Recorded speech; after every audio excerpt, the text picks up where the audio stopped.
Jay Pike here says they should be worried about Epic Universe. It looks like EU is going to crush. Here's the thing, though, Jay Pike. You're right. It should definitely be on the radar at Disney, and it would worry me if they're completely brushing it off. The issue with Epic Universe, though, that I think a lot of people are missing, it will pack people in opening year, opening summer for sure. This thing is going to be successful. It's going to have attendance and all that. Absolutely.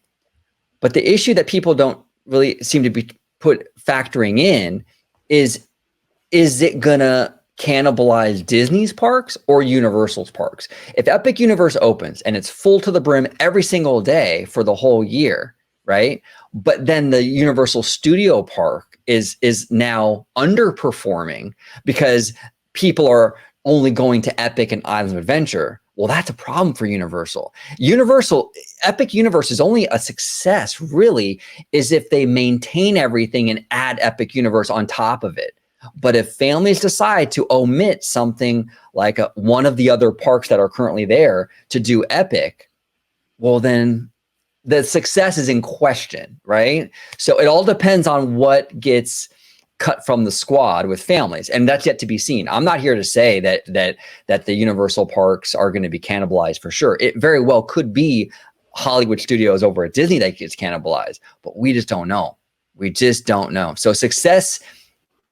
Look, Epic Universe will be a success, and yes, it will be busy. Yes, absolutely.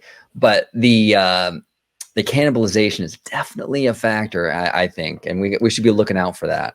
Well, and that's actually what happened even within Disney. When Galaxy's Edge opened with Rise of the Resistance, Hollywood Studios was, and even to this day, it's packed.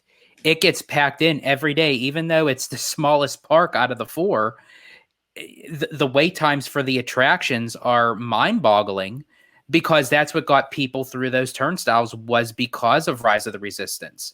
And it started kind of cannibalizing Animal Kingdom, and then you still get people going into Animal Kingdom for Flight of Passage or what have you. But that's why even within one's own company, they need to configure different things into the parks to kind of balance out the guest flow.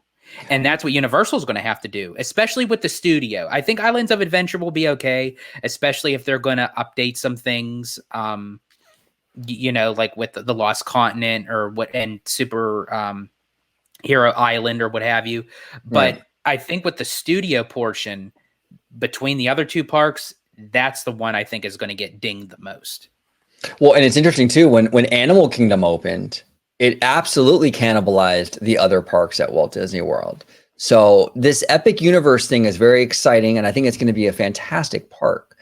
But it's not without its challenges. I think a lot of fans just assume they're just going to build it, and it's just going to be a huge, massive win on every single metric. I'm not so sure about that. I think fans are overestimating a little bit. I do think there are some concerns on the horizon for Universal. Another thing is that it's not when you go to Walt Disney World, everything's in the bubble. It's the Disney bubble. This Universal thing is set up now where you have to take a bus over to Epic Universe in that resort. Now, we've yet to be seen how that affects the crowd flow between Epic Universe and the other two Universal parks. How is that going to impact things? That's a big thing. I mean, so we'll see. I mean, there's just a lot of question marks. So I don't think it's just a guaranteed home run and everything's going to be flowers and rainbows. I think that there is some challenges here with Epic Universe. Jay Pike here says, plus for Disney, Meatball Rob is in the way right now.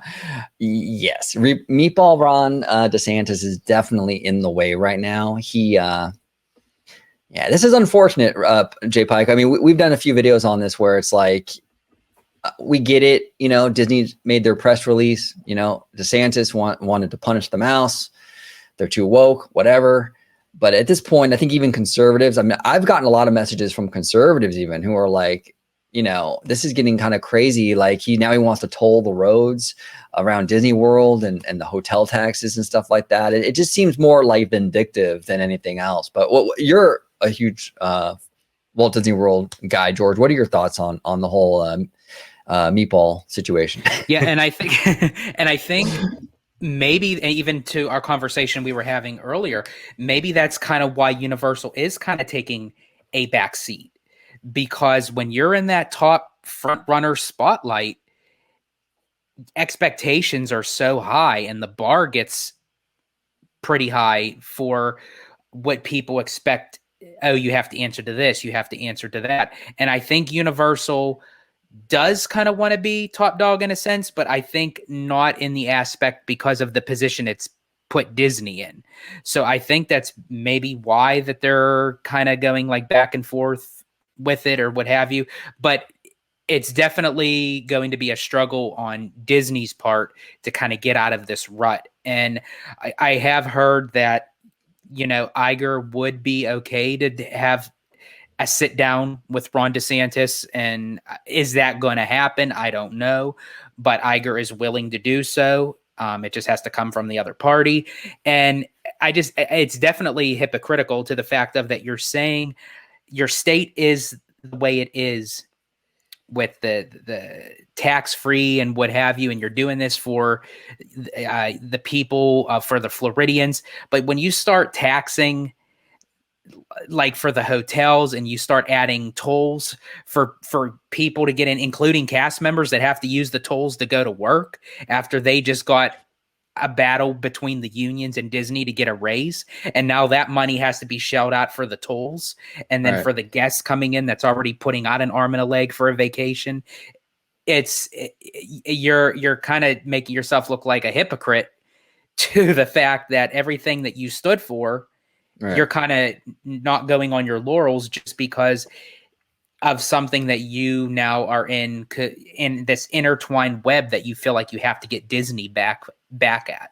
Right. Well, and the problem with this whole, like, we're going to get Disney back thing, this vendetta, is that there's going to be collateral damage in that fight, because it's almost impossible to just isolate Disney from that. Like, if you start tolling the roads, well, you might toll roads that maybe Universal guests are using, and now you're punishing Universal too.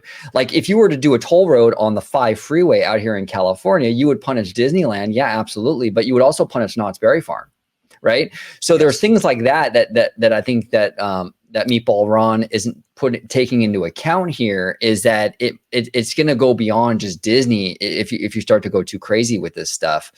It's wild. Jay Pike is saying here, great point, but with Walt Disney World not having much new in the pipeline, Epic Universe looks to have an upper hand. Oh, absolutely. I mean, Epic Universe is really going to be attendance-wise and attention-wise and all that stuff. When that park opens, it's going to be a huge thing, that opening year. Absolutely.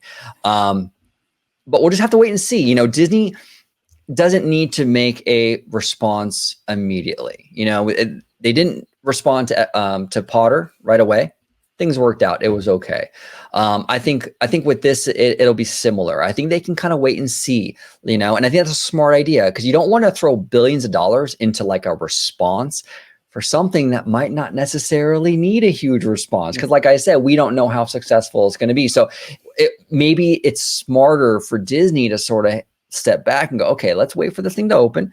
If it's a smash hit, we have this, and this in the wings. We can kind of open at Disney World in the next few years that'll offset it, you know. But if it's not a huge hit, then maybe we can kind of pull back a little bit and not be so aggressive in any kind of response. So it just kind of depends, you know, and to see how this park is going to shape up. And if it destroys the other Universal parks in terms of attendance and stuff, then it's Universal who's got a problem on their hands.